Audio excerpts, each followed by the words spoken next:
तो दोस्तों आप सभी का हमारे इस चैनल में हार्दिक स्वागत है। आज की इस वीडियो में हम बात करने जा रहे हैं द फाइनल डेस्टिनेशन नाम की इस मूवी के बारे में। और ये इस फ्रेंचाइजी में हमें तकरीबन चौथी से पाँचवीं मूवी हमें देखने को मिल रही है, यानी एक तरह से लास्ट पार्ट इसका फ्रेंचाइजी का हमें देखने को मिल रहा है और बहुत जल्द ये रिलीज़ होने वाला है। तो आज की इस वीडियो में हम इसी मूवी की पूरी जानकारी आपको बताएंगे, इसके pre production, releasing, casting, fact, detail update, सारी कुछ इन्फॉर्मेशन आपको इस मूवी की मिलने वाली है। तो वीडियो को करते हैं स्टार्ट और इसके बारे में आपको बताते हैं।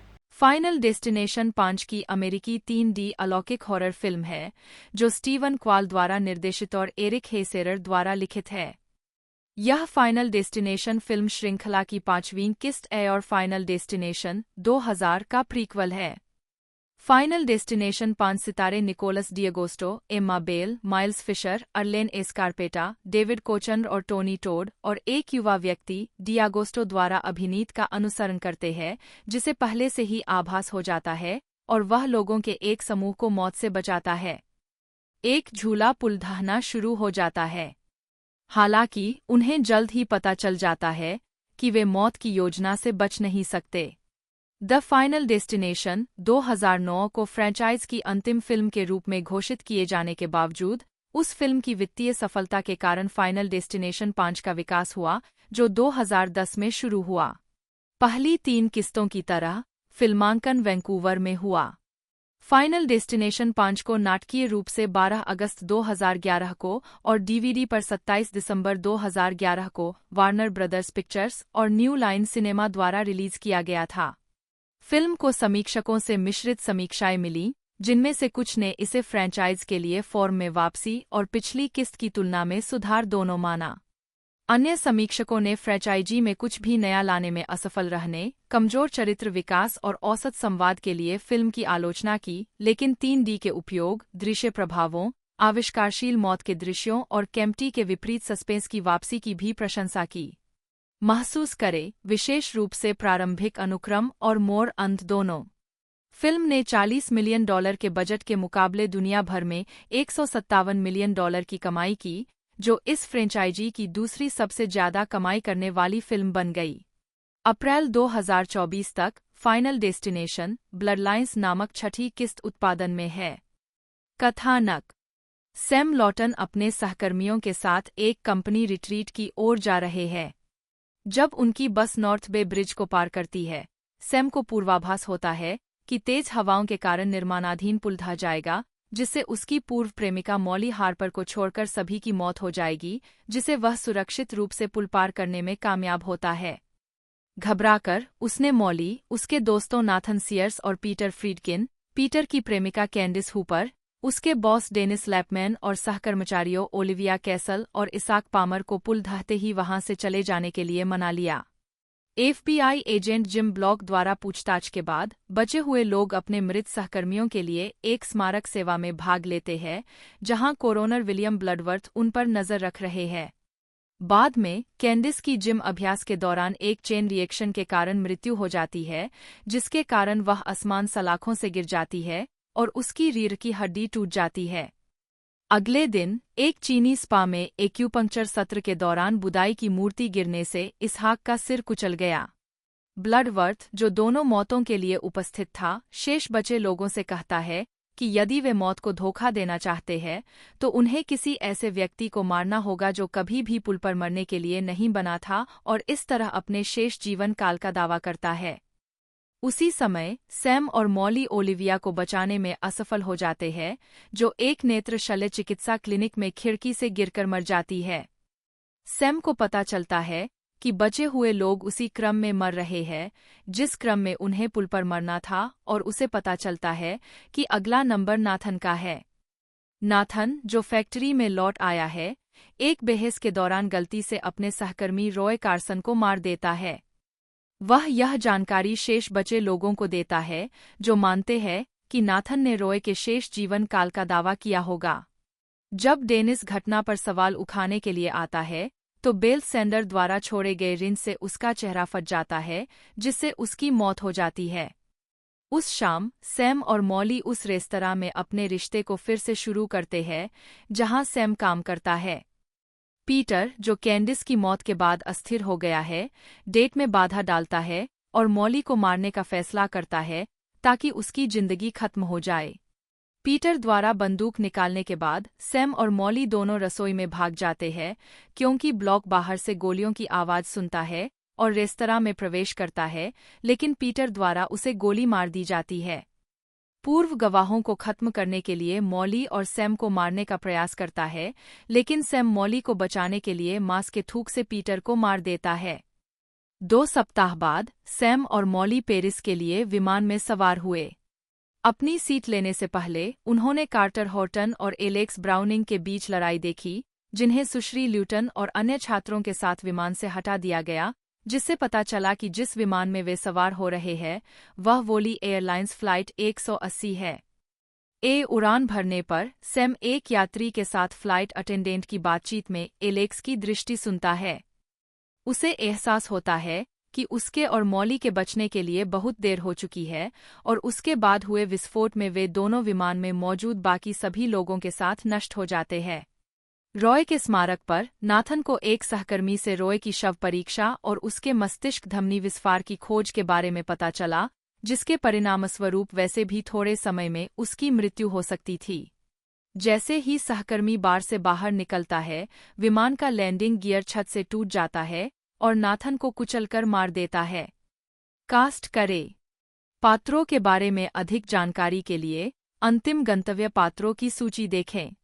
सैम लॉटन के रूप में निकोलस डिगोस्टो, मॉली हार्पर के रूप में एम्मा बेल, पीटर फ्राइडकिन के रूप में माइल्स फिशर, कैंडिस हूपर के रूप में एलेन व्रोए, ओलिविया कैसल के रूप में जैकलीन मैकिन्सवुड, इसहाक पामर के रूप में पीजे बर्न, नाथन सीयर्स के रूप में अर्लेन एस्कारपेटा, डेनिस लैपमैन के रूप में डेविड कोचंद्र, एजेंट जिम ब्लॉक के रूप में कर्टनी बी वेस, विलियम ब्लडवर्थ के रूप में टोनी टोड, रॉय कार्सन के रूप में ब्रेंट स्टैट, जॉन के रूप में रोमन पोधोरा, जैस्मिन ड्रिंक चो के रूप में डो लियोनेटी के रूप में बार्कले होप, स्पा रिसेप्शनिस्ट के रूप में चेस्टी बेलेस्टरोस, शेफ के रूप में माइक डोपुर। वार्नर ब्रदर्स के प्रमुख एलन हॉर्न ने मार्च 2010 में शोवेस्ट में पुष्टि की कि फाइनल डेस्टिनेशन 5 शोवेस्ट में काम कर रहा था। 4 निर्माता क्रेग पेरी ने बाद में कहा कि फिल्म को 3D में शूट किया जाएगा। 5 एरिक हेसेरर को अप्रैल 2010 में पटकथा लेखक के रूप में घोषित किया गया था। 6 स्टूडियो ने शुरुआत में 26 अगस्त 2011 को रिलीज की तारीख के रूप में चुना था, 7 लेकिन बाद में इसे बदलकर 12 अगस्त 2011 कर दिया गया। 8 जून 2010 में न्यू लाइन सिनेमा ने घोषणा की कि स्टीवन क्वाले इसका निर्देशन करेंगे। 9 और फिल्म का नाम बदलकर 5 नाल डेस्टिनेशन रखा जाएगा। 10 कुछ महीनों बाद ही नाम परिवर्तन उलट दिया गया। 11 लेखन हेसेरर के अनुसार फाइनल डेस्टिनेशन 5 हमेशा एक प्रीक्वल माना जाता था जो पहली फिल्म से पहले सेट किया गया था। यह विचार फ्रेंचाइजी निर्माता क्रेग पेरी से आया है।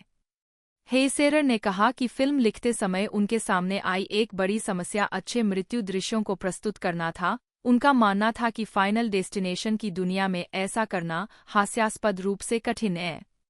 लासिक नेत्र शल्य चिकित्सा से जुड़े ओलिविया की मृत्यु क्रम की प्रेरणा उनकी पत्नी द्वारा उसी प्रकार की शल्य चिकित्सा कराने के बाद मिली। 12 कास्टिंग अगस्त 2010 में अभिनेता और संगीतकार माइल्स फिशर को पीटर फ्राइडकिन के रूप में फिल्म में शामिल करने वाले पहले व्यक्ति थे। 13 फिशर कई लघु फिल्मों में और कॉमेडी फिल्म सुपरहीरो मूवी 2008 में एक छोटी भूमिका में दिखाई दिए थे। फिशर ने एक साक्षात्कार के दौरान कहा कि मैंने थोड़ा टेलीविजन और थोड़ी सी फिल्म में काम किया है, लेकिन 3D लगभग पूरी तरह से अलग खेल है। 14 फिशर की कास्टिंग के 3 दिन बाद अर्लेन एस्कारपेटा को नाथन सीयर्स के रूप में फिल्म में लिया गया। 15 एस्कारपेटा ने बताया कि मुझे लगता है कि वे इस बार वास्तव में बहुत अच्छा करने जा रहे हैं। वे वापस जाने वाले हैं। कहानी, कथानक, बहुत सी चीजें वास्तव में मायने रखने वाली है। मुझे लगता है पिछली फिल्म सिर्फ मौत थी। यह मौत थी, जो ठीक है क्योंकि लोग यही देखना चाहते हैं। लेकिन इस बार हम उन्हें सब कुछ देने जा रहे हैं। अच्छी कहानी, बेहतरीन निर्देशक, अच्छा होने वाला है। 16 अगस्त 2010 के अंत में निकोलस डीगोस्टो को फिल्म के मुख्य दूरदर्शी सैम लॉटन का किरदार निभाने के लिए चुना गया था। 17-18 डीगोस्टो ने हाल ही में 2007 की कॉमेडी फिल्म रॉकेट साइंस में अभिनय किया था, इससे पहले कि उन्हें फायर्ड अप में उनकी उपस्थिति के बाद फिल्म में लिया गया था। 2009 से 18 डिएगोस्टो के साथ नवागंतुक अभिनेत्री एलेन व्रो कैंडिस हुपर के रूप में कलाकारों में शामिल हुईं। 17 एक दिन बाद टोनी टॉड, जिन्होंने पहली 2 किस्तों में विलियम ब्लडवर्थ का किरदार निभाया था, transformers Revenge of the fallen पर काम करने की प्रतिबद्धताओं के कारण चौथी फिल्म में दिखाई नहीं देने के बाद फिल्म के कलाकारों में शामिल होने के लिए लौट आए। 19-30 अगस्त 2010 को प्रोडक्शन ने कलाकारों में शामिल होने के लिए डेविड कोचन और पीजे बर्न को काम पर रखा। 20 कोचन ने पात्रों की कंपनी के कार्यकारी डेनिस लैपमैन का किरदार निभाया है, जबकि बर्न ने डिनर फॉर श्मक्स में अपनी उपस्थिति के बाद इसहाक पामर का किरदार निभाया है। 21 एम्मा बेल, जिन्होंने 2010 की थ्रिलर फिल्म फ्रोजन में अपनी प्रमुख फिल्म की शुरुआत की, को 2 सितंबर को डीगोस्टो के साथ मॉली हार्पर के रूप में सहनेतृत्व के लिए चुना गया था। 22 सितंबर के मध्य में कर्टनी बी. वेंस और जैकलीन मैकिन्स वुड दोनों फिल्म में शामिल होने वाले अंतिम मुख्य कलाकार हैं।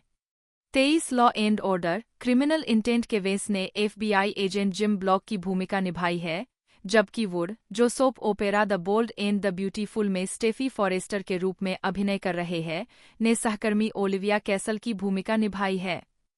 23 फिल्मांकन नॉर्थ बे, न्यूयॉर्क में नॉर्थ बे ब्रिज के ढहने का शुरुआती दृश्य ब्रिटिश कोलंबिया के वैंकूवर में लायंस गेट ब्रिज पर फिल्माया गया था और पुल के 2 पैमाने के प्रतिनिधित्व का उपयोग किया गया था।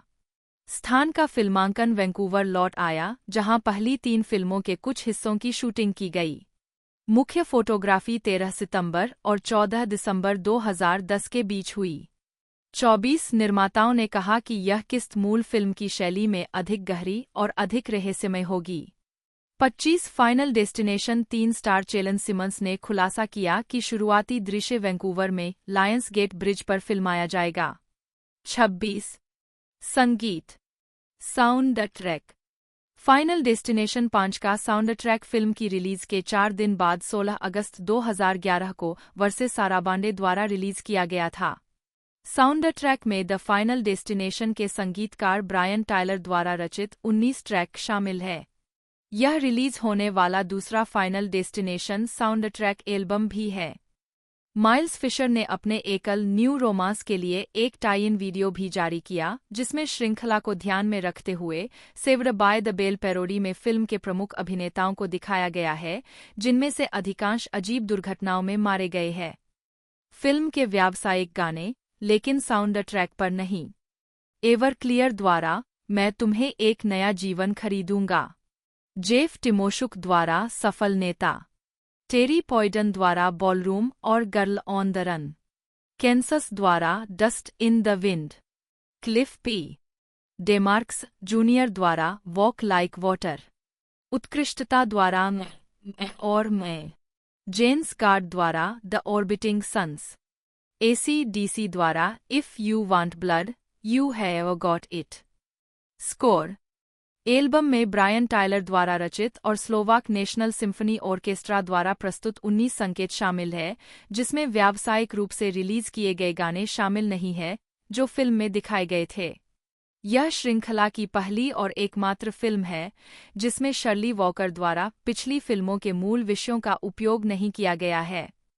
27 मुख्य शीर्षक 3:47 फेट्स ब्रिज 6:31 नतीजे 4:06 मार डालो या मार डालो 4:30 धोखा देने वाली मौत 2:13 ब्लडवर्थ 2:43 मौत का काम 10:12 ओलिविया 1:35 आंखें अच्छा नहीं देख सकती 4:16 द गिफ्ट सर्टिफिकेट 2:50 गैंग से मिले 1:10 हुक इन माउथ 2:09 इसहाक को 1 बिंदु मिल गया, 2:08।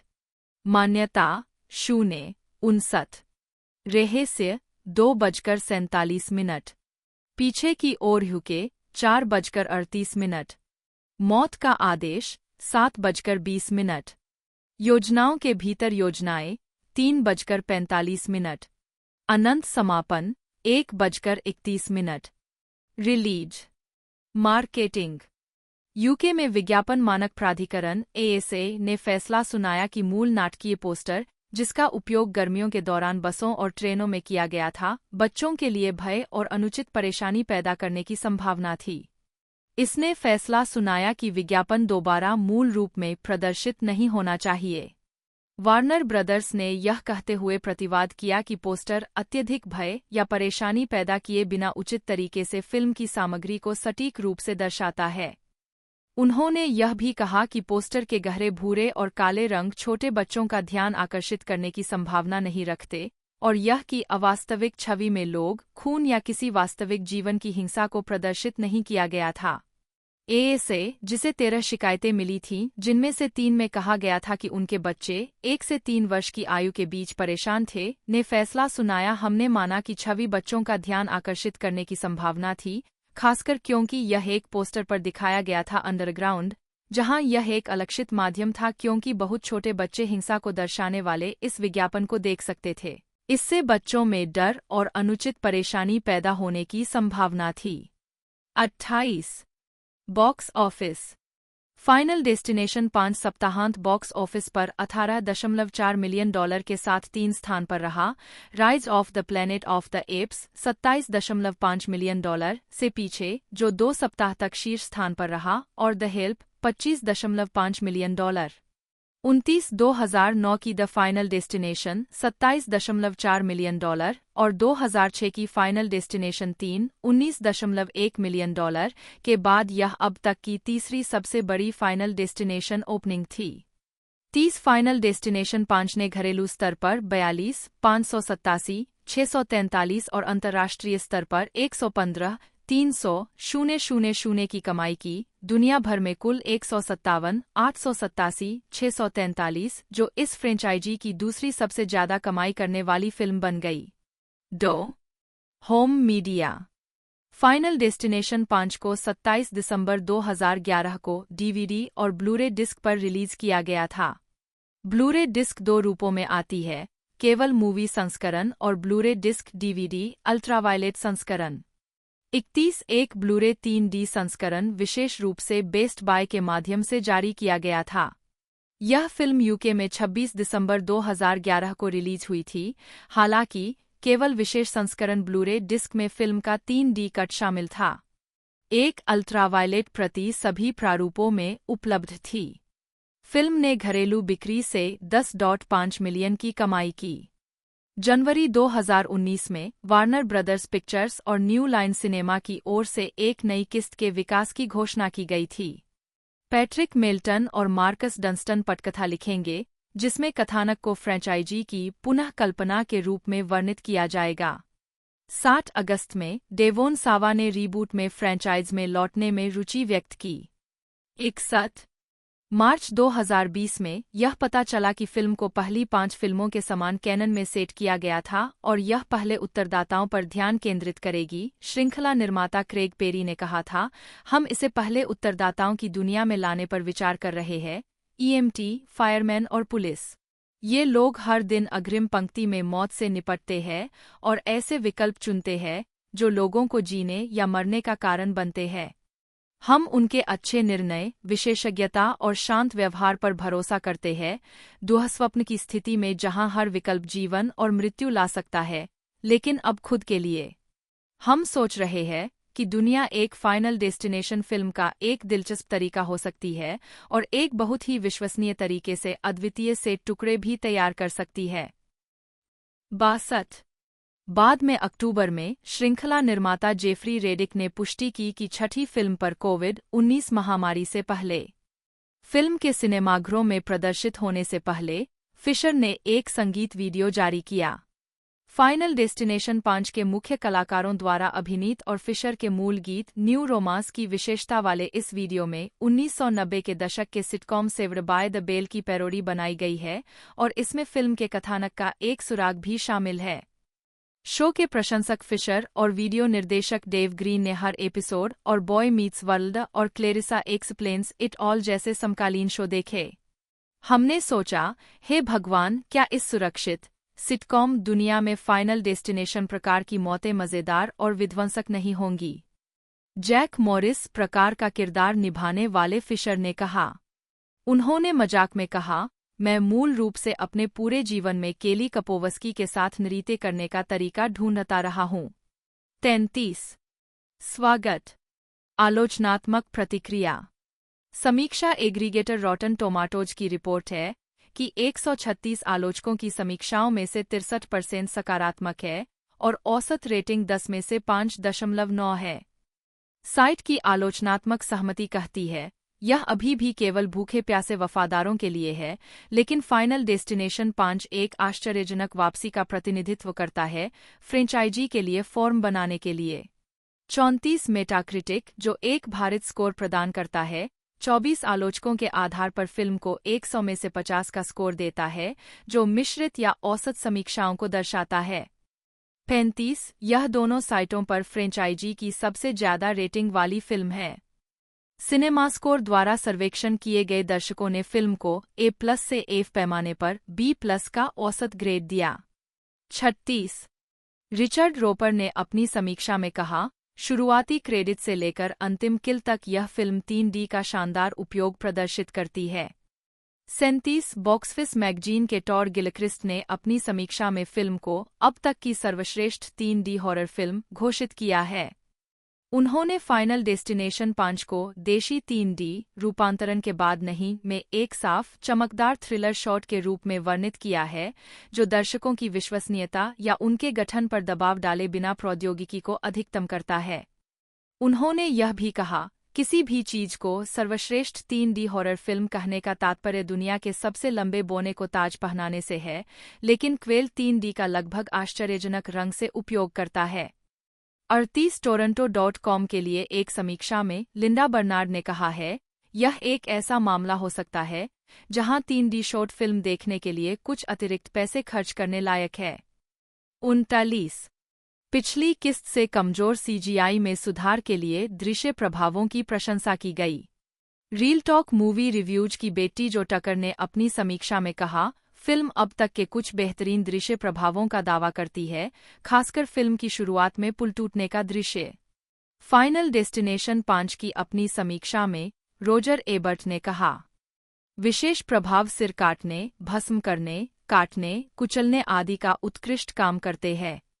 40 UK.Reel.com की लिसा जाइल्सकेडी ने कहा, फाइनल डेस्टिनेशन 5 में अब तक देखे गए कुछ सबसे मज़ेदार प्रभाव शामिल है, जो रोमांच और खूनी छींटों को कम करने के बजाय बढ़ाते हैं।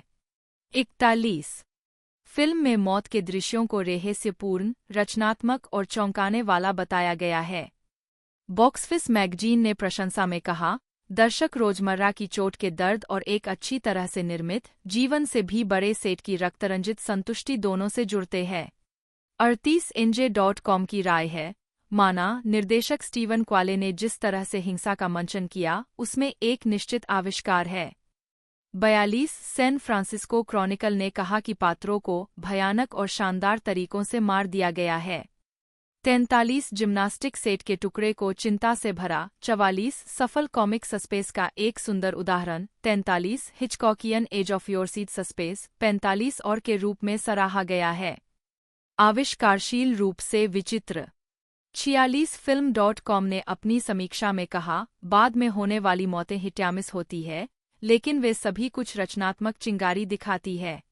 क्वाल ने उन्हें एक मजाक और एक जादू की चाल के बीच एक क्रॉस की तरह सेट किया है, ध्यान से महत्वपूर्ण विवरण स्थापित किए हैं। 47 शुरुआती पुल के ढहने को काफी आलोचनात्मक प्रशंसा मिली है। कई लोगों ने इसे फाइनल डेस्टिनेशन 2 के ढेरप अनुक्रम के बराबर बताया है। इसे बॉक्सफिस मैगजीन द्वारा पूरे वर्ष किसी भी फिल्म के सर्वश्रेष्ठ दृश्यों में से एक कहा गया है। 38 UK.Reel.com ने कहा कि शुरुआती पुल ढहने का दृश्य खूबसूरती से निर्देशित और कोरियोग्राफ किया गया है। 41 एरिक डी स्नाइडर ने Film.com के लिए अपनी समीक्षा में कहा है कि शुरुआती पूर्वाभास घबराहट पैदा करने वाला प्रभावी है। 47 न्यूयॉर्क पोस्ट ने पुल ढहने के क्रम को शानदार कहा। 48 और डेली न्यूज ने इसे भयानक माना। 49 USA टुडे ने अनुक्रम पर टिप्पणी करते हुए कहा, यह प्रभाव भयानक है और मिशन इम्पॉसिबल 3 के पुल विनाश की याद दिलाता है। 50 लॉस एंजल्स टाइम्स की फिल्म समीक्षक बेत्सी शार्की ने अपनी नकारात्मक समीक्षा में कहा, मैं कहूंगा बस और जिस पुल को इसे पार करना होगा वह एक बहुत ही अविश्वसनीय भामबम ओपनिंग सीक्वेंस बनाता है और आगे जोड़ा गया द बिग क्रम्बल एक ओपनर का स्तब्ध करने वाला होता है। 51 MSN.com के लिए एक समीक्षा में कैट मर्फी ने कहा, 5वां अध्याय एक भयंकर तबाही के साथ शुरू होता है, फिर कहा कि पुल ढहना कुशलतापूर्वक रचा गया था और यह क्रम वास्तव में 3D द्वारा बढ़ाया गया है। टूटते हुए पुल में छेद नज़र को नीचे नदी की ओर खींचते प्रतीत होते हैं, चक्कर आते हुए और लटकती रेलिंग और फिसलते मलबे पर कैमरे के टेढ़े मेढ़े कोण हमारी समझ को भ्रमित कर देते हैं कि क्या ऊपर है, क्या नीचे है। 52 द हॉलीवुड रिपोर्टर के किर्क हनीकट ने प्रशंसा की, इस फिल्म का शुरुआती दृश्य निर्विवाद रूप से शानदार है। 53 द विलेज वॉयस के आरोन हिलिस ने पुल ढहने को लुभावनी घटना कहा। 54 एडवोकेट ने कहा कि निर्देशक स्टीव क्वेले और लेखक हेसेरर ने पुल के ढहने का मंचन तेजी से लेकिन सटीक विवरण के साथ किया है। 55 ऑस्टिन क्रॉनिकल ने कहा कि पुल ढहने का क्रम शानदार रूप से भीषण है। 56 2017 में जॉन स्क्वायर ने ब्लरी डिस्कस्टिंग के लिए लिखते हुए 5 कारण बताए कि क्यों फाइनल डेस्टिनेशन 5 फ्रैंचाइज का सर्वश्रेष्ठ सीक्वल है।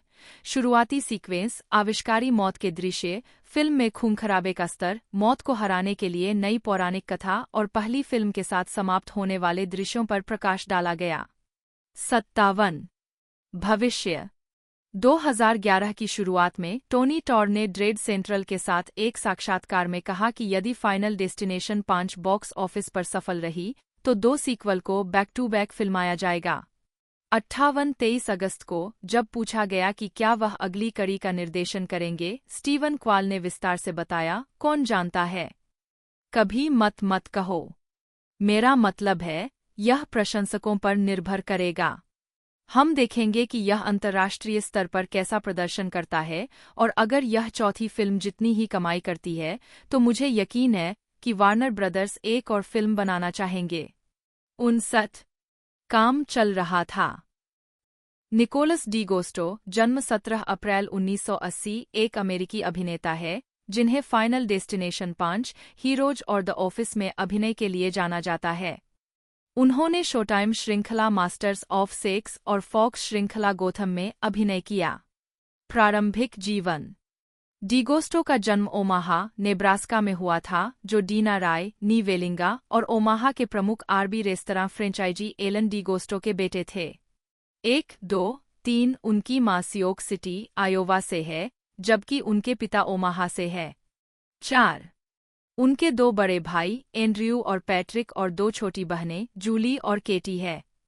5 डिगोस्टो को कैथोलिक बनाया गया था और उन्होंने अपने पुष्टिकरण नाम के रूप में अभिनेताओं के संरक्षक संत रोम के जेनेसियस को चुना। 6 डिगोस्टो ने कहा कि जब वह छोटा था तो वह एक पुजारी बनना चाहता था, फिर जब वह 10 साल का हुआ तो उसने कामचलाऊ काम करना शुरू कर दिया। 5 बड़े होते हुए डिगोस्टो नाटक और थिएटर में बहुत सक्रिय थे। उन्होंने कई अलग-अलग नाटकों और संगीत में अभिनय किया। उन्होंने 6ठी, 7वीं और 8वीं कक्षा के दौरान प्रतिस्पर्धी फोरेंसिक भाषण टूर्नामेंट में भाग लिया। 7-8 उन्होंने 1998 में क्रेटन प्रिपरेटरी स्कूल से स्नातक की उपाधि प्राप्त की और मार्क्वेट विश्वविद्यालय में भाग लिया, जहां उन्होंने 2002 में इतिहास और थिएटर में डबल मेजर के साथ स्नातक की उपाधि प्राप्त की। 6 कैरियर डिगोस्टो को बड़ा ब्रेक तब मिला जब उन्हें डार्क टीनेज कॉमेडी इलेक्शन 1999 में नैतिक समिति के अध्यक्ष लैरी फाउच के रूप में चुना गया, जबकि वह अभी भी क्रेटन प्रेप में वरिष्ठ थे। 8-9 यह फिल्म क्रेटन प्रेप के एक अन्य पूर्व छात्र अलेक्जेंडर पायने द्वारा लिखी और निर्देशित की गई थी। डिगोस्टो ने कॉलेज में रहते हुए फिल्म साइको बीच पार्टी 2000 में अभिनय किया। 2002 में वह पूर्णकालिक अभिनय करियर बनाने के लिए लॉस एंजल्स चले गए। 2007 उन्होंने Boston public, ER, 6 feet under, cold case, house, supernatural और विदाउट ए ट्रेस जैसी प्राइमटाइम टेलीविजन श्रृंखलाओं में अतिथि भूमिकाएं निभाईं। वह द ऑफिस के 3 एपिसोड में दिखाई दिए।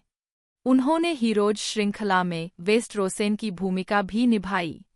फिल्म फायर्ड अप की तैयारी के लिए डिगोस्टो ने एक चीयर कैंप में 3 सप्ताह बिताए और एक पेशेवर कोरियोग्राफर के साथ काम किया। 10 उन्होंने कैमिला बेले के साथ फ्रॉम प्रारा टू नारा में भी अभिनय किया, जो जेन ऑस्टेन की सेंस एंड सेंसिबिलिटी पर आधारित है। 11 2011 में उन्होंने फाइनल डेस्टिनेशन 5 में सैम लॉटन के रूप में अभिनय किया। 12 13 14 फॉल 2012 में डिगोस्टो ने You Can't Take It with You में टोनी किर्बी की भूमिका निभाई। 15 16 2013 तक डिगोस्टो ने शोटाइम के मास्टर्स ऑफ सेक्स में प्रसूति विशेषज्ञ डॉ. एथन हास के रूप में सहअभिनय किया, जो अग्रणी सेक्स शोधकर्ता डॉ. William H. मास्टर्स और जॉनसन प्रसिद्धि के काल्पनिक शिष्य थे। 17 उनका चरित्र मास्टर्स के 2 वास्तविक सहयोगियों का मिश्रण है। 18 19 20 डॉ. हास की भूमिका की तैयारी के लिए जिस जीवनी पर मास्टर्स ऑफ सेक्स आधारित है, उसे पढ़ने के अलावा डिगोस्टो ने डेविड हेल्बरस्टम की द 50s पढ़ी। उन्होंने 1950 के दशक की फिल्में और पत्रकार एडवर्ड आर. मुरो पर बनी डॉक्यूमेंट्री भी देखीं, जिनमें उस समय के ऐसे रोजमर्रा के लोगों के साथ साक्षात्कार के कई व्यक्तिगत फुटेज थे। 5 2014 के अंत में वह ग्रेज एनाटॉमी में OB-GYN surgical resident Graham Maddox की भूमिका निभाते हुए दिखाई दिए। उन्होंने नवंबर 2014 के अंत में रिस्क एपिसोड में शो छोड़ दिया। डिगोस्टो को अक्टूबर 2015 की शुरुआत में टेलीविजन श्रृंखला गोथम में हार्वे डेंट की भूमिका के लिए चुना गया था। 21 2017 में डिगोस्टो ने NBC की नकली कानूनी कॉमेडी श्रृंखला ट्रायल एंड एरर में मुख्य भूमिका निभाई। सीजन 2 अगस्त 2018 में समाप्त हुआ। 22 नवंबर 2022 में डिगोस्टो की क्रिमिनल माइंड्स इवोल्यूशन में उपनिदेशक डॉग बेली के रूप में एक आवर्ती भूमिका है। एम्मा जीन बेल जन्म 17 दिसंबर 1986 एक अमेरिकी अभिनेत्री है, जिन्हें फ्रोजन और हैचेट 2 दोनों 2010 फिल्मों में पार्कर ओनील की भूमिका और फाइनल डेस्टिनेशन 5 2011 में मॉली हार्पर की भूमिका के लिए जाना जाता है, और AMC post apocalyptic series the walking dead 2010-2012 के पहले और तीसरे सीजन में एमी की भूमिका निभाने के लिए, और TNT ड्रामा सीरीज डलास 2013 से 2014 में एम्मा जूडिथ रायलैंड ब्राउन की भूमिका निभाने के लिए। प्रारंभिक जीवन और परिवार।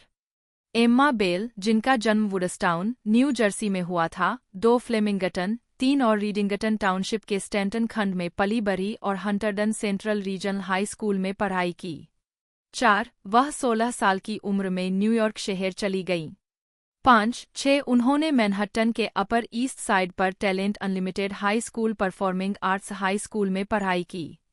6 उनकी मां टेसा होरन 7-60 मिनट्स की निर्माता थीं और उनके पिता Robert M. Rob Bell 8 Green Birdie Productions के मालिक है, जो लैम्बर्टविले, न्यू जर्सी में एक पूर्ण सेवा वीडियो उत्पादन कंपनी है। उनके पिता भी WOTV के लिए एक रिपोर्टर, वीडियोग्राफर और लेखक निर्माता थे। 9 उनके भाई चेज स्टर्लिंग बेल 10 एक संगीतकार है। उनके दादा दादी एंसाइन चार्ल्स रॉबर्ट बेल 11 और एलिस एम्मा स्टोन है 12, जो अमेरिकी क्रांति की बेटी है। दोनों ने 1939 में स्वर्थमोर कॉलेज से स्नातक किया था और उन्होंने 1941 में नेवल सप्लाई स्कूल, हार्वर्ड विश्वविद्यालय से भी स्नातक किया था। उन्होंने ब्रुकलिन में शादी की थी। रविवार 14 सितंबर 1941 को 13 और उनकी चाची जीन एलिस बेल है। 14 उनके परदादा लेफ्टिनेंट मीर विल्मर स्टोन थे, जो प्रथम विश्व युद्ध में लड़े थे और लॉन्ग आइलैंड में गार्डन सिटी पार्क के जॉर्ज माल्वेज एंड कंपनी के सहमालिक थे। 15 और लिली सीमैन। 16 कैरियर। पेलेफिस्ट 2011 में बेल ने अपने अभिनय करियर की शुरुआत 12 साल की उम्र में न्यूयॉर्क में एक ऑफ ब्रॉडवे कैबरे शो से की थी। 17 उन्होंने 2004 में NBC drama series third watch के एपिसोड में स्क्रीन पर अपनी शुरुआत की। बाद में वह law and order special victims unit में दिखाई दीं और 2006 में अल्पकालिक WB टेलीविजन श्रृंखला द बेडफोर्ड डायरीज में अभिनय किया। वह सुपरनैचुरल, लॉ एंड ऑर्डर और CSI मियामी जैसे अन्य शो में भी दिखाई दीं। उन्होंने 2007 की स्पोर्ट्स ड्रामा फिल्म ग्रेसी से अपने फिल्मी करियर की शुरुआत की और New York city serenade, the favour, date in love और इलेक्ट्रा लक्स में भी दिखाई दीं। 2010 में बेल ने पार्कर ओनील की भूमिका निभाई, जो फ्रोजन फिल्म में मुख्य पात्रों में से एक था। फिल्म को आलोचकों से सकारात्मक समीक्षा मिली है और उसी वर्ष उसे नायलॉन के युवा हॉलीवुड अंक में भविष्य के 55 चेहरों में से एक का नाम दिया गया। 17-18 वह हैचेट 2 में दिखाई दीं, जिसमें उन्होंने एक अप्रकाशित कैमियो में अपनी फ्रोजन भूमिका को दोहराया। इसके अलावा 2010 में बेल ने AMC drama series the walking dead के सीजन 1 में एंड्रिया लॉरी होल्डन की छोटी बहन एमी की भूमिका निभाई। 2011 में बेल ने 2011 की thriller horror film final destination 5 में मुख्य महिला किरदार मॉली हार्पर की भूमिका निभाई। 20 बेल ने NBC के माध्यम से 2 टेलीविजन पायलटों में अभिनय किया, लेकिन दोनों में से कोई भी पूर्ण श्रृंखला नहीं बन पाई। 2011 में पुनर्निर्माण, 21 और 2012 में मिडनाइट सन। 22 सितंबर 2012 में यह घोषणा की गई कि बेल ने दूसरी श्रृंखला के लिए नियमित रूप से हस्ताक्षर किए हैं। TNT की ड्रामा सीरीज डलास का सीजन 23-24 उन्होंने Emma Judith Ryland Brown, Ann Ewing, Brenda Strong और हैरिस रायलैंड, मिच पिलेगी की बेटी और Judith Brown Ryland, Judith Light की पोती की भूमिका निभाई। 25 2013 में बेल ने स्वतंत्र फिल्मों लाइफ इनसाइड आउट, बाइपोलर और सी यू इन वल्लाह में भी अभिनय किया। 26 2016 में बेल ने सिंथिया निक्सन अभिनीत ड्रामा फिल्म ए क्वाइट पैशन में युवा एमिली डिकिंसन की भूमिका निभाई। 27 उन्होंने लघु फिल्म स्क्रैच 2016 से निर्देशन की शुरुआत की, कई फेस्टिवल पुरस्कार प्राप्त किए। बाद में उन्होंने लघु फिल्म बिटवीन द पाइन्स का निर्देशन और लेखन किया। 28 टेलीविजन पर वह law and order special victims unit, American horror story, Roanoke और NCIS में दिखाई दी है। उन्होंने रॉबर्ट श्वार्टजमैन द्वारा निर्देशित आगामी ड्रामा फिल्म द आर्गुमेंट में डैन फोगलर के साथ अभिनय किया। 29 व्यक्तिगत जीवन 6 अक्टूबर 2018 को बेल ने साथी अभिनेता कैमरोन रॉबर्टसन से शादी की। 30-28 अक्टूबर 2020 को उन्होंने अपनी पहली संतान, एक बेटी, को जन्म दिया। जेम्स लेस्ली माइल्स फिशर, जन्म 23 जून 1983, एक अमेरिकी अभिनेता, हास्य अभिनेता, उद्यमी और संगीतकार है। उन्होंने ट्रू वुमेन पुस्तक के CBS रूपांतरण में अपनी शुरुआत की और 2000 की फिल्म लोन स्टार स्ट्रक में अभिनय किया। 2001 में अपनी लघु फिल्म हेडशॉट में अपनी भूमिका के लिए फिशर ने इंटरनेशनल टीन मूवी फेस्टिवल में सर्वश्रेष्ठ अभिनेता का पुरस्कार जीता। फिशर 2003 की civil war film Gods and Generals में दिखाई दिए और 2008 की फिल्म सुपरहीरो मूवी में अभिनेता टॉम क्रूज की पैरोडी की। 2008 में टेलीविजन श्रृंखला द क्लीनर में एक नौसिखिया पुलिस अधिकारी के रूप में उनकी आवर्ती भूमिका थी और 2009 में गॉसिप गर्ल में दिखाई दिए। टेलीविजन श्रृंखला मैड मेन के तीसरे सीजन में फिशर ने चरित्र पॉल किन्से के एक दोस्त की भूमिका निभाई। 2011 में उन्होंने फाइनल डेस्टिनेशन 5 में पीटर फ्रीडकिन की भूमिका निभाई। अभिनय के अलावा फिशर ने मेटाफिजिक और बिक्सबी रोस्टिंग कंपनी की सहस्थापना की है, जिसे 2023 में अधिग्रहित किया गया था। प्रारंभिक जीवन फिशर एक रिचर्ड W. फिशर के बेटे हैं, जो पहले federal reserve bank of Dallas के अध्यक्ष थे। 2 उनकी मां नैन्सी अमेरिकी फिल्म संस्थान AFI के राष्ट्रीय बोर्ड में कार्यरत थीं। 2 उनके नाना प्रतिनिधि जेम्स कॉलिंस थे। एक, उनका पालन पोषण डलास, टेक्सास में हुआ, जहां उन्होंने टेक्सास के सेंट मार्क स्कूल में पढ़ाई की। 2. उनके परिवार के वाशिंगटन, डीसी चले जाने के बाद उन्होंने सेंट एल्बन्स स्कूल में दाखिला लिया। 1. फिशर ने हार्वर्ड विश्वविद्यालय से स्नातक की उपाधि प्राप्त की, जहां वह अंग्रेजी के प्रमुख विषय थे। 3. हार्वर्ड में वह पोर्सेलियन क्लब, हेस्टी पुडिंग क्लब और कैपेला गायन समूह क्रोकोडिलोज के सदस्य थे। 4. फिशर ने क्रोकोडिलोज टूर मैनेजर के रूप में कार्य किया और 24 देशों में समूह के लिए कार्यक्रमों की योजना बनाई। 5. वह 2006 के हार्वर्ड स्नातक समारोह में हार्वर्ड ओरेशन देने के लिए चुने गए 2 छात्रों में से एक थे। 6. 7. उनकी स्नातक थीसिस, जिसने हार्वर्ड में लेब्रन रसेल ब्रिग्स पुरस्कार जीता, हार्वर्ड के एक स्नातक के बारे में एक पटकथा थी, जिसने एक सैन्य तैयारी स्कूल में पढ़ाकर वियतनाम ड्राफ्ट से परहेज किया था। 8. कैरियर। फिशर 1997 में ट्रू वुमेन पुस्तक के CBS टेलीविजन फिल्म रूपांतरण में ट्रेविस के रूप में दिखाई दिए। 9. और 2000 की फिल्म लोन स्टार स्ट्रक में मुख्य भूमिका निभाई।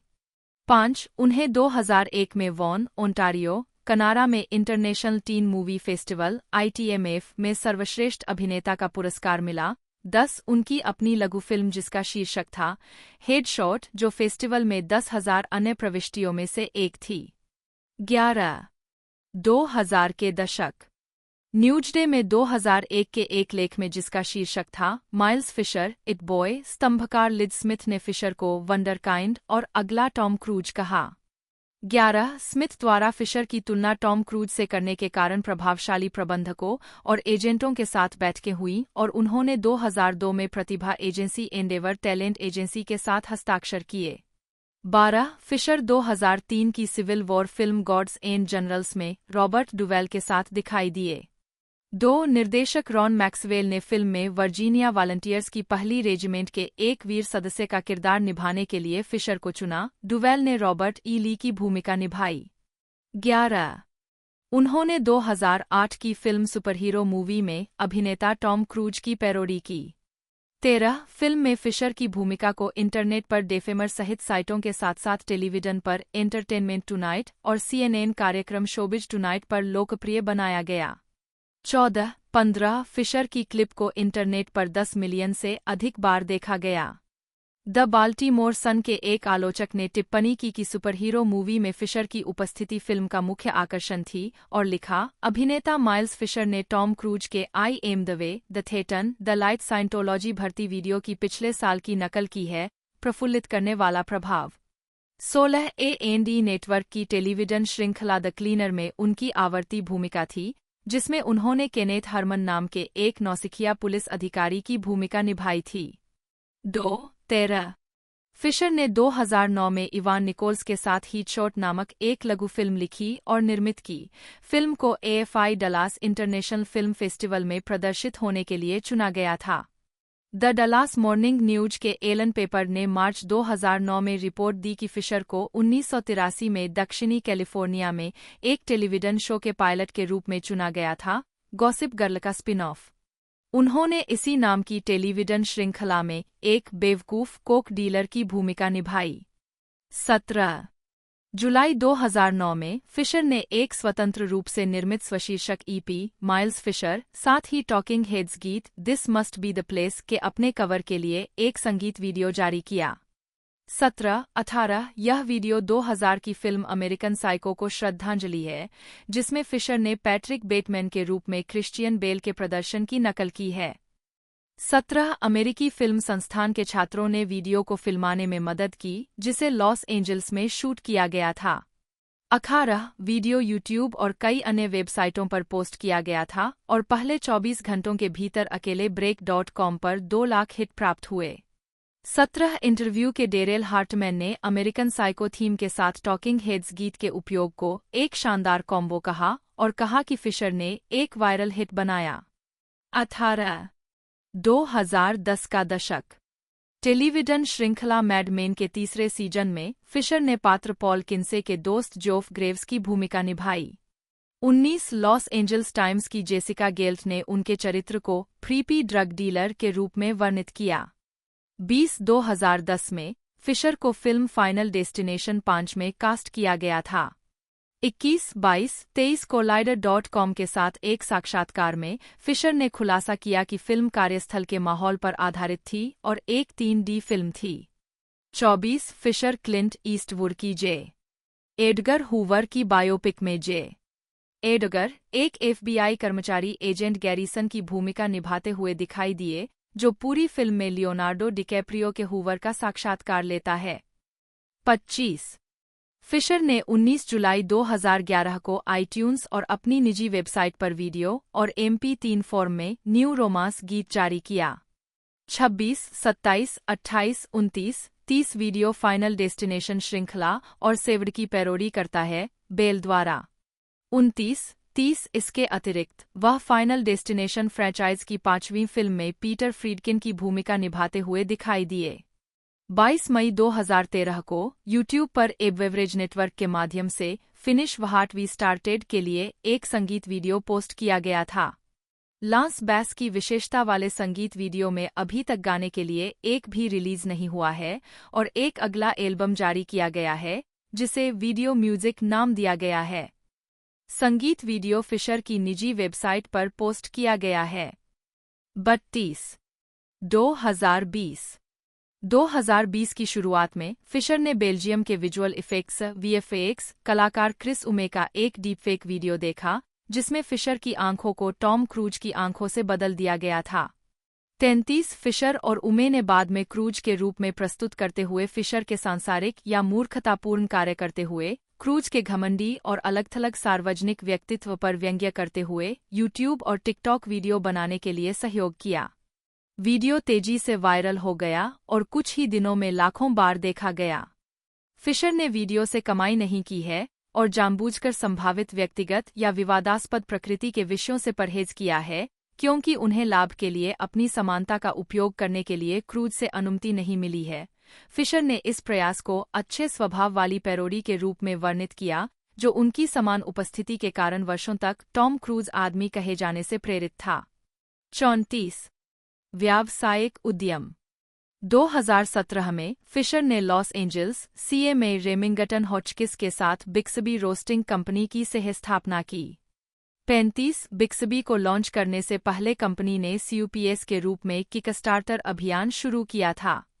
36 फरवरी 2023 में वेस्ट्रॉक कॉफी कंपनी ने बिक्सबी ब्रांड और रोस्टिंग सुविधा का अधिग्रहण किया, जिसमें फिशर वेस्ट्रॉक में बिक्री के वरिष्ठ उपाध्यक्ष बन गए। 37-38 2021 में फिशर ने VFX और AI कलाकार क्रिस उमे और CEO टॉम ग्राहम के साथ deep Tom cruise deepfake video के आधार पर जेनरेटिव AI पर ध्यान केंद्रित करने वाली एक प्रौद्योगिकी कंपनी मेटाफिजिक की सह-स्थापना की। 35-39 व्यक्तिगत जीवन 2014 में माइल्स ने अभिनेता और लेखक माइकल ब्लोडेट की बेटी ल्यूसेट ब्लोडेट से शादी की। 40 इन्हें ब्रॉडकास्टर विलो बे द्वारा पेश किया गया था। 41 अक्टूबर 2017 में उनकी पहली संतान, एक बेटी, हुई।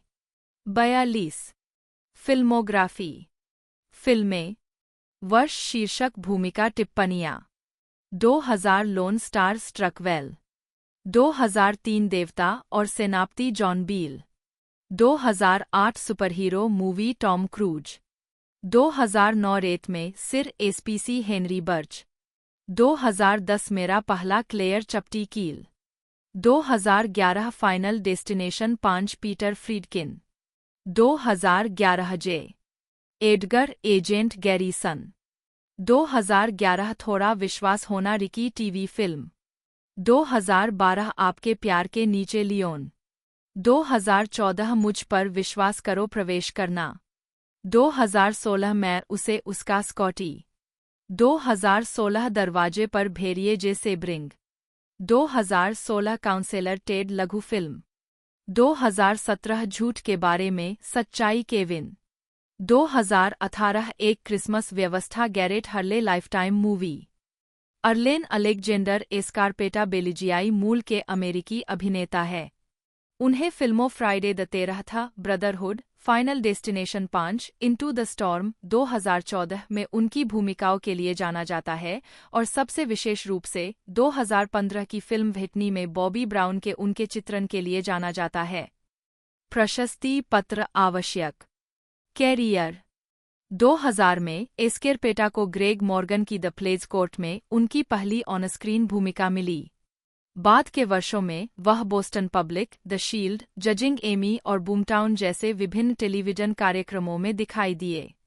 2002 में एस्कारपेटा हाई क्राइम्स में दिखाई दी। उसी वर्ष उन्हें ऐतिहासिक ड्रामा श्रृंखला अमेरिकन ड्रीम्स में सैम वॉकर के रूप में लिया गया, जो एनबीसी पर प्रसारित हुआ। इसके बाद एस्कारपेटा अमेरिकन गन में दिखाई दी।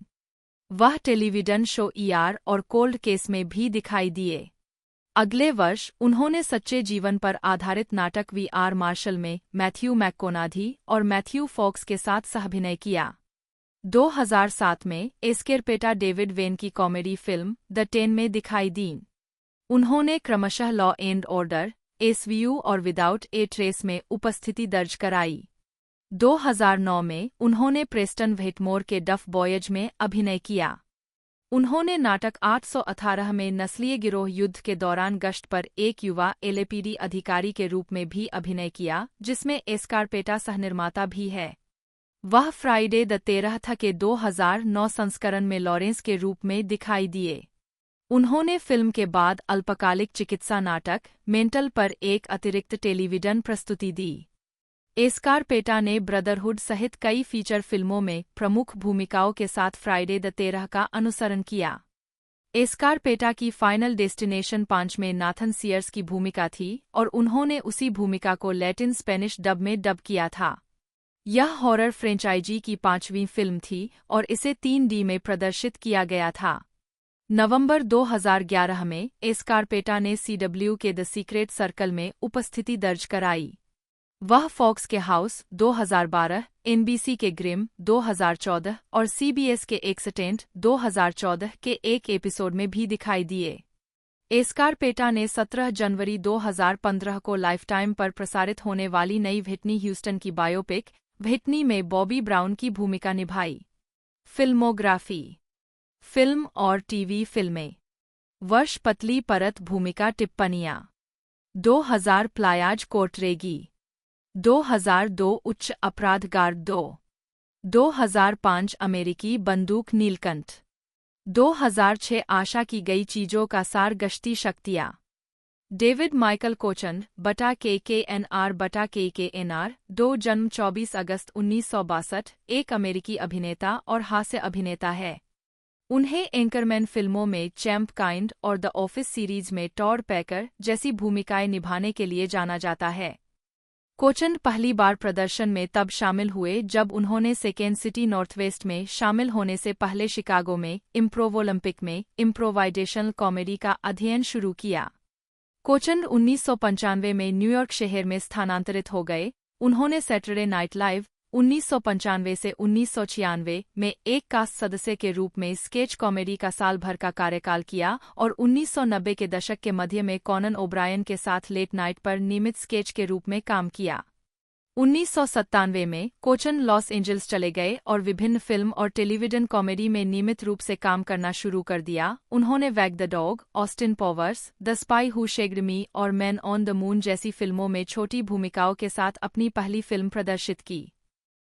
1998 में देशी मॉक्यूमेंट्री फिल्म डिल स्कैलियन की शूटिंग के दौरान कोचन ने हास्य अभिनेता डेव ग्रूबर एलन से दोस्ती की और अंतः कॉमेडी जोड़ी the naked true collar and T Bones show, एक लाइव म्यूजिकल कॉमेडी एक्ट के रूप में प्रदर्शन करना शुरू किया।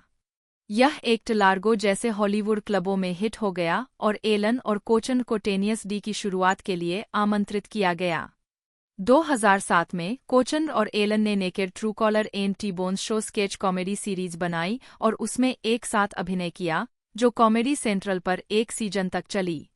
2004 की कॉमेडी एंकरमैन में चैम्प काइंड के रूप में अपनी ब्रेकआउट भूमिका के बाद Koechner Talladega Nights, thank you for smoking, waiting, semi pro, the goods, live सहित कई हाई प्रोफाइल कॉमेडी फिल्मों में बड़ी सहायक भूमिकाओं के साथ अक्सर दिखाई देने लगे। कठिन बेचो और निकालो। स्पोर्ट्स कॉमेडी द कमबैक्स में कोच लैम्बेयू फील्ड्स के रूप में उनकी पहली प्रमुख फिल्म भूमिका 19 अक्टूबर 2007 को शुरू हुई।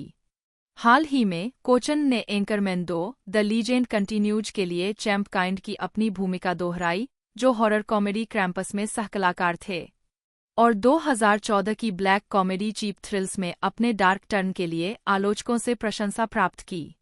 उन्होंने सिटकॉम ब्लेस दिस मेस और सुपीरियर डोनट्स में सहाभिनय किया और अदर पीरियड और ट्विन पीक्स के रीबूट पर दोबारा काम किया।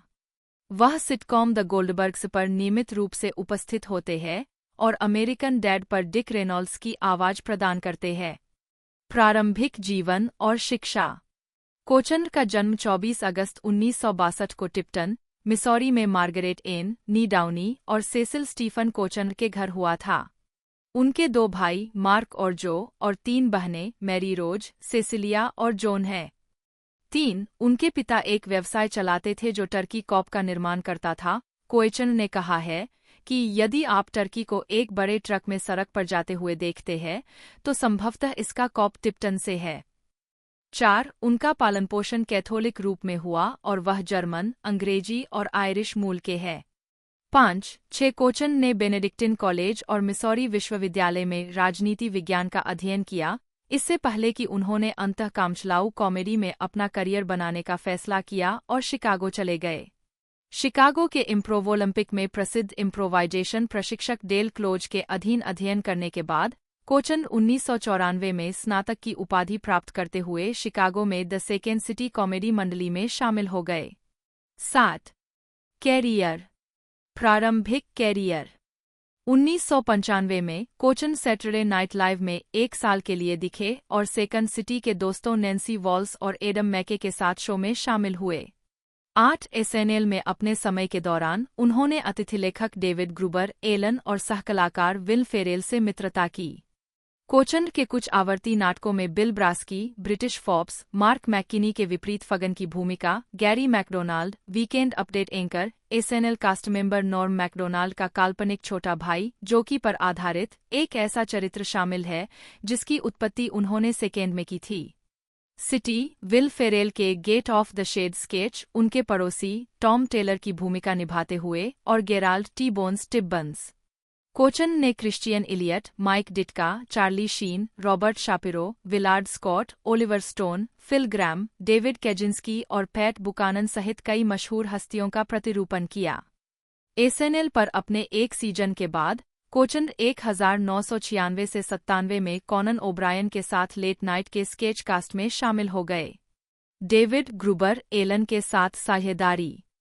1999 के देशी संगीत मॉक्यूमेंट्री डिल स्कैलियन के सेट पर कोचन ने एसएनएल के सहयोगी डेविड ग्रुबर एलन के साथ साझेदारी की और एलन के कामचलाऊ comedy act the naked true caller show में शामिल हो गए। 9 Koechner Gerald T Bones Tibbons के रूप में अभिनय में शामिल हुए, एक ऐसा किरदार जिसे वह कुछ वर्षों से कॉमेडी मंचों पर निभा रहे थे, जिसमें एसएनएल पर एक आवर्ती चरित्र बिट भी शामिल था। गेराल्ड टिब्बन्स की कहानी 1995 की है, जब उन्होंने चरित्र के दुस्साहस पर आधारित एक लघु टेलीविजन पायलट का फिल्मांकन किया था। 10 फोरवे जॉर्ज नाम के एक वास्तविक ड्रिफ्टर पर आधारित जेराल्ड चरित्र इतना लोकप्रिय हो गया कि कोचन ऑडिशन के लिए जाते थे, लेकिन उन्हें पता चला कि निर्देशक हमेशा उनके मंच व्यक्तित्व की मांग कर रहे थे। 11-12 stage act, stand up comedy और ऑफक्लर देशी गानों का मिश्रण हॉलीवुड इम्प्रोव सर्किट पर हिट हो गया। अंतर Late Night with Conan O'Brien, Jimmy Kimmel Live पर टेलीविजन प्रदर्शन हुआ और बिल माहेर के साथ वास्तविक समय। द नेकेड ट्रू कॉलर और टी बोन्स शो ने साथ ही हास्य संगीत जोड़ी टेनियस डी के साथ दौरा किया। 13 2004 से 2006। 2004 में कोचन को anchorman the legend of Ron Burgundy में खेल रिपोर्टर चैंप काइंड के रूप में अपनी सबसे बड़ी फिल्म भूमिका मिली। एंकरमैन समूह के हिस्से के रूप में कोचन ने सर्वश्रेष्ठ ऑन स्क्रीन टीम और सर्वश्रेष्ठ संगीत प्रदर्शन के लिए 2 MTV मूवी अवार्ड नामांकन साझा किए। MTV की प्रारंभिक प्रेस विज्ञप्ति में गलती से डेविड कोचन के स्थान पर फ्रेड आर्मीसेन को सूचीबद्ध किया गया था, लेकिन अंतः प्रसारण के दौरान कोचन को श्रेय देते हुए उन्होंने अपनी वेबसाइट पर त्रुटि को सुधार लिया। 14-15 इस भूमिका के बाद उन्हें द 40-ईयर-ओल्ड virgin, Talladega Nights, the Dukes of Hazzard और स्नेक्स ऑन अ प्लेन जैसी फिल्मों में छोटी और सहायक भूमिकाएं मिलीं। 2006 में उन्होंने बार्नयार्ड में डैग के रूप में अपनी आवाज अभिनय की शुरुआत की। उसी वर्ष समीक्षकों द्वारा प्रशंसित व्यंग्य थैंक यू फॉर स्मोकिंग में बंदूक लॉबिस्ट के रूप में उनकी सहायक भूमिका थी। थैंक यू फॉर स्मोकिंग कोचन के करियर की सर्वश्रेष्ठ समीक्षा वाली फिल्मों में से एक थी और उन्हें फॉक्स सर्चलाइट के ऑस्कर अभियान में सर्वश्रेष्ठ सहायक अभिनेता के लिए फिल्म की सूची में शामिल किया गया था। 16 एंकरमैन और द 40-ईयर-ओल्ड वर्जिन में सहअभिनय करने के बाद सेकेंड सिटी के साथी पूर्व छात्र स्टीव कैरेल ने व्यक्तिगत रूप से एनबीसी के द ऑफिस में टॉड पैकर की आवर्ती भूमिका के लिए कोचन की सिफारिश की। 17 कोचन की भूमिका मूल क्रिस फिंच का अमेरिकी संस्करण है। पैकर कैरेल के चरित्र का एक अप्रिय, शराबी सबसे अच्छा दोस्त है। कोचन ने श्रृंखला के 15 एपिसोड में व्यक्तिगत और आवाज दोनों में अतिथि भूमिका निभाई। अभिनेता कैरेल, जैक ब्लैक और बेन स्टिलर के साथ उनके लगातार काम ने कुछ आलोचकों और पत्रकारों को मीडियाडब फ्रैट पैक के साथ उनके जुड़ाव की ओर इशारा किया है। हन्ना मोंटाना के एक एपिसोड में डेविड ने अंकल अर्ल के रूप में अतिथि भूमिका निभाई थी। 18-19-20 2007 वर्तमान 2007 में कोचन को द कमबैक्स, जो 19 अक्टूबर को शुरू हुआ, में उनकी पहली प्रमुख भूमिका में देखा गया था, जो फॉक्स सर्चलाइट के फॉक्स एटॉमिक डिवीजन के तहत रिलीज होने वाली पहली कॉमेडी थी। 21 उन्होंने खेल के इतिहास में सबसे खराब रिकॉर्ड वाले एक कॉलेज फुटबॉल कोच की भूमिका निभाई, जो रैगटैग रंगरूटों की अपनी नई टीम के साथ चीजों को बदलने की कसम खाता है। उन्होंने इस करियर अवसर को दाएं हाथ के लिए पहली बरत बताया। 9 अनुभवी अभिनेता कार्ल वेदर्स ने कोचन के प्रतिद्वंद्वी कोच की भूमिका निभाई। हालांकि कोचन, जो आमतौर पर लिखते हैं और अपनी सामग्री में सुधार करते हैं, का पटकथा से कोई जुड़ाव नहीं था, उन्होंने निर्देशक टॉम ब्रैडी की इसे जितना संभव हो सके उतना स्मार्ट बनाने के लिए बहुत सावधानी बरतने के लिए सराहना की और कहा कि यह एक स्पूफ के बजाय एक स्पोर्ट्स कॉमेडी है। 17 जनवरी 2007 को कॉमेडी सेंट्रल ने द नेकेड ट्रूकॉलर और टी-बोन्स शो का प्रीमियर किया, जो एक स्केच कॉमेडी श्रृंखला थी जिसमें कोचन टी-बोन्स के रूप में और लंबे समय से प्रदर्शन करने वाले साथी Dave Gruber Allen the naked true caller के रूप में ने अभिनय किया था। यह जोड़ी अपने अनूठे ब्रांड के ऑफकलर गानों का प्रदर्शन करती है और पहले से टेप किए गए स्किट पेश करती है। कोचन के कई पिछले सहकलाकारों ने कैमियो किया, जिनमें Will Ferrell, Jack Black, Steve Carell, Andy Richter, Dax Shepard और पॉल रूड शामिल है। पहले से टेप किए गए नाटकों ने कोचन को एलन की तुलना में अधिक स्क्रीन समय दिया, जिससे अक्सर उन्हें रिक्टर और शेपर्ड जैसे अतिथि सितारों के साथ अपने हास्य करिश्मा का प्रदर्शन करने का मौका मिला। कॉमेडी सेंट्रल ने 8 एपिसोड का ऑर्डर दिया। 22 पिछले 8 वर्षों से कोचन और एलन इन किरदारों को निभा रहे हैं। इस अभिनय को टेलीविजन पर लाने के कई प्रयास हुए हैं, लेकिन उन्हें यह समझने में परेशानी हुई कि इसे एक श्रृंखला में कैसे अनुवादित किया जाए। 11 कोचन और एलन का पहला एल्बम नेकेड ट्रूकॉलर और टी-बोन्स लाइव एट द ट्रॉबाडोर 20 मार्च 2007 को जारी किया गया था। 23 कोचन ने 2009 की इंडी कॉमेडी टेन्योर में ल्यूक विल्सन के साथ सहअभिनय किया और मुख्य भूमिका निभाई। 2012 horror film piranha 3 DD Kochan anchorman 2 the legend continues 2013 में चैंप काइंड के रूप में लौटे। प्रशस्ति पत्र आवश्यक। लाइव एट द ट्रॉबाडोर की रिलीज के बाद कोचन ने खुलासा किया कि विल फेरेल और एडम मैके के गैरी सांचेज प्रोडक्शंस के साथ एक टी-बोन्स फिल्म विकसित की जा रही है। 24 कोचन ने अनुभवी टेलीविजन लेखक निर्माता नॉर्म हिस्कॉक के साथ पटकथा लिखी, जिन्होंने Saturday night live, the kids in the hall और किंग ऑफ द हिल में पिछले काम के अलावा द नेकेड ट्रूकॉलर और टी-बोन्स शो के लिए भी लिखा था। उन्होंने 7 दिसंबर 2013 को सैटरडे नाइट लाइव में अपने साथी एंकरमैन सहकलाकारों विल फेरेल, स्टीव कैरेल और एपिसोड के मेजबान पॉल रूड के साथ पहली बार अतिथि भूमिका निभाई। शुरुआती एकालाप के दौरान एंकरमैन सितारों ने एपिसोड के संगीत अतिथि वन डायरेक्शन के साथ दोपहर का आनंद गाया। कोचन और फेरेल ने भी इसी कड़ी में अपने बिल ब्रास्की स्केच को दोहराया। 2015 में कोचन ने कॉमेडी सेंट्रल सीरीज अंदर पीरियड में कमोडोर बेलाकोट के रूप में सहाभिनय करना शुरू किया। वह द गोल्डबर्ग्स में बिल लुइस के रूप में भी दोबारा आते हैं। अपने बड़े पैमाने पर कॉमेडी आधारित अभिनय करियर के विपरीत कोचन ने 2016 के नाटक प्राइसलेस में अभिनय किया, जो मानव तस्करी के बारे में एक फिल्म थी। उन्होंने भूमिका के बारे में कहा, मेरी पत्नी और मेरे 5 बच्चे हैं, उनमें से 3 बेटियां हैं। इसलिए किसी भी युवा महिला को इससे गुजरने वाले डर की कल्पना ही की जा सकती है। यह फिल्म सच्ची घटनाओं पर आधारित है। यह अभी हो रहा है, यह शिकागो में हो रहा है, यह यहाँ लॉस एंजल्स में हो रहा है। इसलिए इस तरह की भयावहता के प्रति जागरूकता लाने के लिए एक भागीदार बनना मुझे खुशी देता है। 25 टोनी टॉड, जन्म 4 दिसंबर 1954, एक अमेरिकी अभिनेता है जिन्हें शायद कैंडीमैन फिल्म श्रृंखला 1992 से 2021 में शीर्षक चरित्र को चित्रित करने के लिए जाना जाता है। टॉड ने सार्जेंट के रूप में अपनी शुरुआत की। फिल्म प्लाटून 1986 में वॉरेन और टेलीविजन श्रृंखला star Trek The next generation 1990 से 1991 और स्टार ट्रेक डीप स्पेस 9 1996 में कर्न की भूमिका निभाई। उन्होंने 1990 में night of the Living dead की रीमेक में बेन के रूप में अपनी भूमिकाओं के लिए स्टारडम हासिल किया और कैंडीमैन 1996 और इसके 3 अनुवर्ती फिल्मों में अभिनय करने के बाद वैश्विक पहचान हासिल की। Candyman, Farewell to the Flesh 1995, Candyman 3, Day of the Dead 1999 और कैंडीमैन 2021।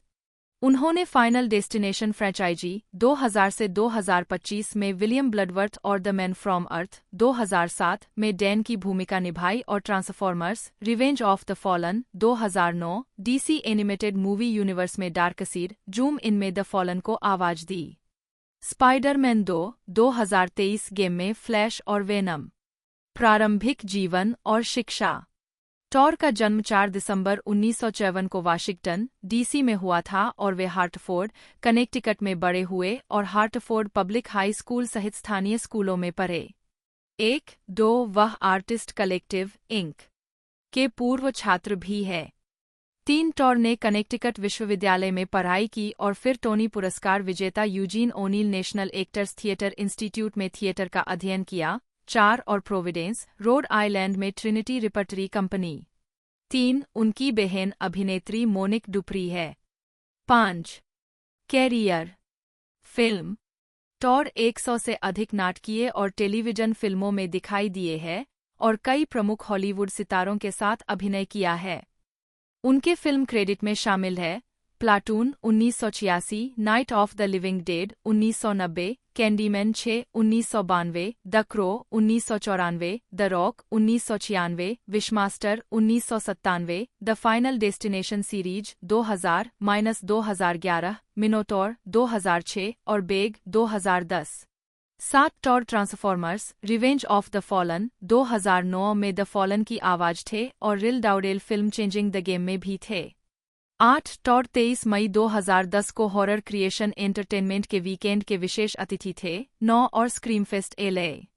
10 टॉड ने एच2 में रेवरेंड जोम्बी का किरदार निभाया, जो 1 अक्टूबर 2010 को सीमित संख्या में सिनेमाघरों में रिलीज हुई। जैसे ही फाइनल डेस्टिनेशन 5 श्रृंखला की जड़ों में लौटा, टॉड विलियम ब्लडवर्थ के रूप में वापस आया। उनकी सिग्नेचर बैरिटोन आवाज को कई वृत्तचित्रों में दिखाया गया है, जिसमें 2021 feature Invisible Threads from Wireless to War का वर्णन भी शामिल है। 11-12 ब्रॉडवे। टॉड ने ब्रॉडवे पर और उसके बाहर अभिनय किया है। उनकी कई भूमिकाओं में ऑगस्ट विल्सन की किंग हेडली 2, एथोल फुगार्ड की द कैप्टन टाइगर शामिल है, जिसके लिए उन्हें हेलेन हेस नामांकन मिला। अन्य में no place to be somebody, 13 less blanks, playboys of the West Indies, Othello, Zooman और द साइन, पुरस्कार विजेता नाटककार कीथ ग्लोवर का डार्क पैराडाइज, एडा ब्रॉडवे पर और यूजीन के लिए लेवी जेम्स शामिल है। ओनील नाटककार सम्मेलन और द न्यू ड्रामाटिस्ट गिल्ड। 14 बेहतर स्रोत की आवश्यकता। टेलीविजन। 2003 में टॉड टॉर की अन्य टेलीविजन प्रस्तुतियों में बोस्टन पब्लिक में एक आवर्ती भूमिका और law and order, homicide, life on the street, Hercules, the legendary journeys, Xena, warrior princess as Cecrops, the X Files, Smallville, Psych 24 में अतिथि भूमिकाएं शामिल है। Charmed, Stargate SG-1, Andromeda, criminal minds, 21 jump street और चक। टॉर उन कुछ अभिनेताओं में से एक है जिन्होंने 24 में 2 अलग-अलग बोलने वाली भूमिकाएं निभाईं। शुरुआत में उन्हें सीजन 3 में जासूस माइकल नॉरिस के रूप में और 4 साल बाद 24, रिडेम्पशन और सीजन 7 दोनों में जनरल बेंजामिन जुमा के रूप में चुना गया था। 15 उन्होंने Babylon 5 TV film A Call to Arms में भी प्रमुख भूमिका निभाई। उन्होंने स्टार ट्रेक ब्रह्मांड में कई पात्रों को चित्रित किया है, Star Trek The Next Generation और स्टार ट्रेक डीप स्पेस 9 में वर्फ के भाई Kurn, Star Trek deep space 9 में द विजिटर एपिसोड में एक वयस्क जेक सिस्को और स्टार ट्रेक वोयाजर में प्री एपिसोड में एक अल्फा हीरो जेन। 2017 में टॉर MMORPG game Star Trek Online में जनरल रोडेक के रूप में स्टार ट्रेक की दुनिया में लौट आए। Star Trek deep space 9 episode sons of Mogh में वर्फ के भाई के रूप में अपने पिछले जीवन की यादें खोने के बाद कर्ण द्वारा रोडेक का व्यक्तित्व अपनाया गया था। टॉर ने ट्रांसफॉर्मर्स, प्राइम और आइकॉन इन यंग जस्टिस पर डिसेप्टिकॉन ड्रेडविंग की आवाजें भी प्रदान की है। 2015 में टॉर को द फ्लैश के दूसरे सीजन में जूम की छिपी हुई आवाज, टेडी सियर्स द्वारा चित्रित, के रूप में चुना गया था। टॉर ने बाद में 5वें सीजन के episode What's Past Is Prologue और गॉडस्पीड में अपनी भूमिका को फिर से दोहराया, हालांकि बाद में केवल टॉर का संग्रह ऑडियो दिखाया गया और श्रृंखला के समापन के लिए आखिरी बार भूमिका में लौटे। 9वें सीजन के 4 पार्टर एक नई दुनिया। 12 अक्टूबर 2018 को ब्लरी डिस्गस्टिंग द्वारा यह पुष्टि की गई कि Todd Scream Resurrection slasher television श्रृंखला स्क्रीम के तीसरे सीजन में एक आवर्ती भूमिका में अभिनय करेंगे। 16 सीजन का प्रीमियर 8 जुलाई 2019 को VH1 पर हुआ। 17 ऑडियो ड्रामा टॉर ने ब्लेक दिसंबर इंक के 2016 के ब्रैम स्टोकर के ड्रैकुला के ऑडियो ड्रामा रूपांतरण में शीर्षक चरित्र निभाया। 18 29 जून 2023 को आइस 9 किल्स द्वारा द सिल्वर स्क्रीम का एक मौखिक संस्करण टॉड द्वारा कहानी सुनाते हुए जारी किया गया था। 1 कोचन लॉस एंजल्स में रहते हैं और अपनी पत्नी लेह से अलग हो गए हैं। उनके 5 बच्चे हैं। 26 कोचन ने अपनी दाहिनी ऊपरी बाह पर अपनी पत्नी और बच्चों के नाम गुदवाए हैं। 27 2020 में कोचन ने तलाक के लिए अर्जी दी। 28 कोचन लॉस एंजल्स के कॉमेडी क्लबों जैसे Flappers comedy club, Improv Olympic, West Theater, beer shark mice show में और लार्गो नाइट क्लब जहां नेकेड ट्रू कॉलर शो नियमित रूप से चलता है, में नियमित रूप से प्रदर्शन करते हैं। कोचन ने सीनेटर जॉन केरी के 2004 के अमेरिकी राष्ट्रपति अभियान का समर्थन किया। 6 जून 2004 को सीनेटर के लिए हॉलीवुड फंडराइजर में प्रदर्शन किया, जहां द नेकेड ट्रू कॉलर और टी बोन्स ने टेनियस डी के लिए शुरुआत की। 31 दिसंबर 2021 को कोचन को नए साल की पूर्व संध्या पर सिमी वैली, कैलिफोर्निया में संदिग्ध DUI और हिट एंड रन के आरोप में गिरफ्तार किया गया था। वेंचुरा, कैलिफोर्निया में 30 मार्च को एक अदालत की तारीख निर्धारित की गई थी। 30-31 मार्च को उन पर DUI और हिट एंड रन का आरोप लगाया गया और प्रत्येक दुष्कर्म के आरोप के लिए 6 महीने तक की जेल, परिवीक्षा और शराब शिक्षा पाठ्यक्रम लेने की आवश्यकता हो सकती है। 4 जून 2022 को कोचन को ओहियो में DUI के लिए गिरफ्तार किया गया था। 6 महीने से कम समय में उनकी दूसरी DUI गिरफ्तारी थी। दोस्तों ये इस फ्रेंचाइजी का 5वां पार्ट रहने वाला है और ये कुछ ही दिनों के अंदर हमें नज़दीकी सिनेमाघरों में रिलीज़ होते हुए देखने को मिलने वाला है। बाकी मैंने इसकी पूरी जानकारी आपको बता दी है।